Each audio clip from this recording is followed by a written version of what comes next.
Three, two, one. All right.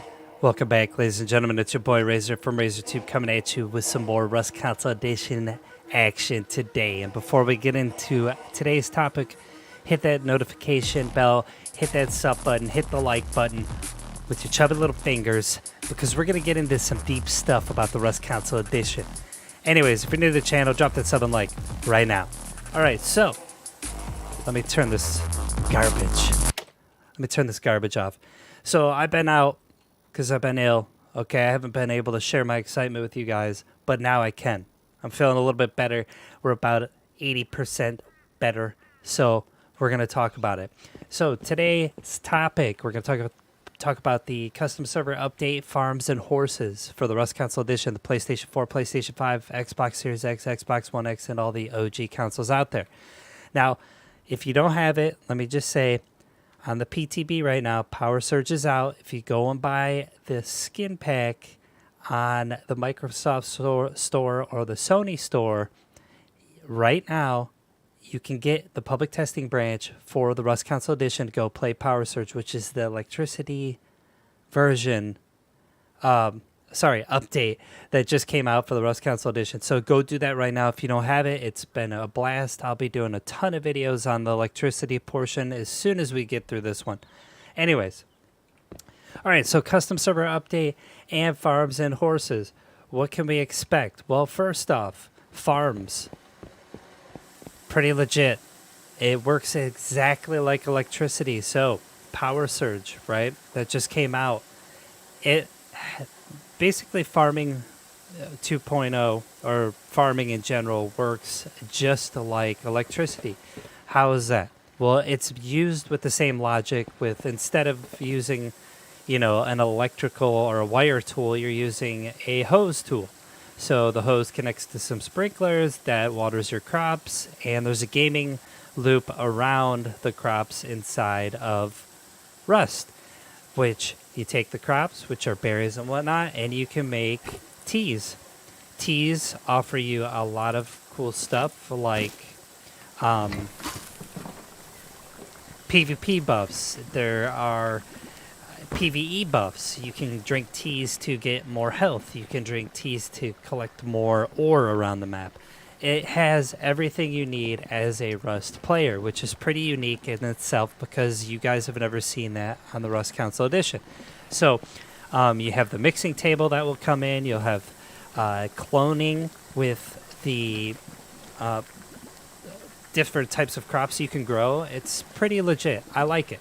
So that's about farms. Now horses, we'll have our first mode of transportation in Rust Console Edition, period.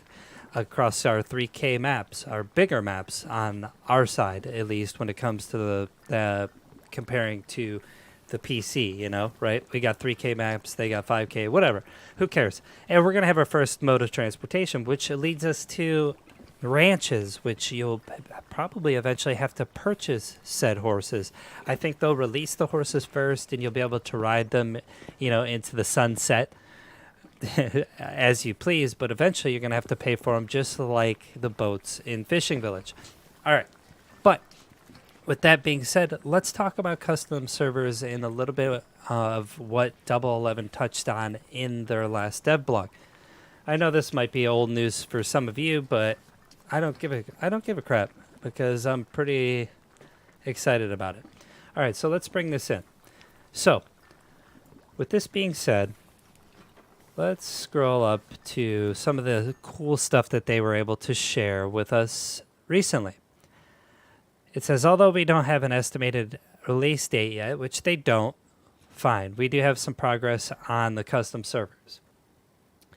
Here's some new UI screenshots we want to share with you all. Below, you will see what our latest iterations of UI look like, as well as some of the options players will have available. Keep in mind that this is all a work in progress and things are subject to change. So this is pretty cool.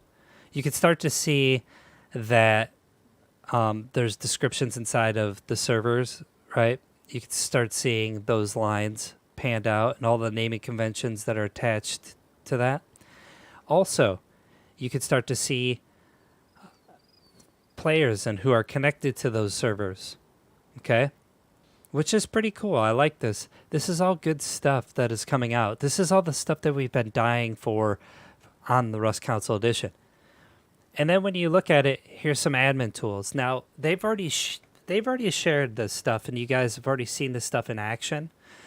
Literally, when they had the cargo event and the oil rig event, what they did is they had zoning, which is you can lop off sides of the map just for those events, right? You've seen that in their kind of event servers that they've had, and you've seen their Q&A team flying around with all those admin tools, and it's been pretty cool. It's been awesome to see because, let's put it this way, if you're following myself or you're subbed to JMonkey or BioLaser, you're going to start to see everything that we talk about constantly come to light eventually, because we've seen this stuff come out on the PC in iterations, right? It's an iteral process. So we know when this is coming and how it's going to hit. Now, obviously, there might be some bumps and bruises down the way, you know, when you consider looking at the development pipeline. But these are all things that we've seen. These are all things that we've called out and said are coming. But here's some of the tools anyways. Let's get back into the exciting stuff. You got God mode, no clip mode, teleportation, zoning. You can spawn items, server-wide gifts, which is cool. Something probably the top admin dog on your server can do. But this is some of the stuff that they've seen. It says, lastly, the final screenshot that we want to show is some of the admin tools to get a better idea of what we are planning to have with the release of custom servers, our community servers. Below is a breakdown of how each of these options work. The permissions option allows the owner to define what permissions each role has, such as admins, mods, and players. The options below will only work if your role has the permissions from the owner of the server. The server-wide gifting allows you to show or choose an item to give to all players, which is awesome.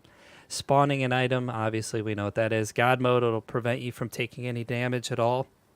So you can sit there and hang out and nobody can damage you if you're an admin. No clip will allow you to fly and pass through objects. So as an admin, you'll be able to fly around the server, take no damage with God mode, and literally fly into people's bases. Now, what I would like to see is maybe an invisible mode for admin. That way they can kind of look at the situation that's going on within your server or my server and be able to spot like if somebody's cheating or using an exploit without them being able to see the admin actively there, right? That is a control they should look into. I think that is a highly sought after admin tool that needs to be implemented with this. But anyways, regardless, this is all stuff coming out soon, okay? Farms are going to work just like Power Surge, but in the aspect of crops. This is all great stuff, and I wanted to share my excitement with you guys, and I hope you guys are excited. Again, if you guys haven't checked out Power Surge on the PTB, please do that. But that's a little bit of a custom server update for you guys. Now, as for the release date, they said they don't have one yet. But I would like to say that this is going to be close, because the only thing that was getting in the way of the release of the custom servers was Power Surge. They have to see if it works on the PTB, and once that's polished and it comes out in Q1 of 2023, which is right around the corner, custom servers are literally like could be a month away, for all I know. But anyways, that's it for me. I will get back to you guys as soon as I find out more information on custom servers. But this is huge news. Farms, horses, custom servers, big updates, all coming your way. Oh, and by the way, just to be correct, the next two updates that are coming out with the farms, it's called Cultivator and the Horse. The horses update is going to be called the Horse Apocalypse. So thanks for watching. I appreciate it. Thanks for sticking around and following, because I've been super ill and I know I've been away, but now I'm back. So with that being said, get the hell out of my video right now.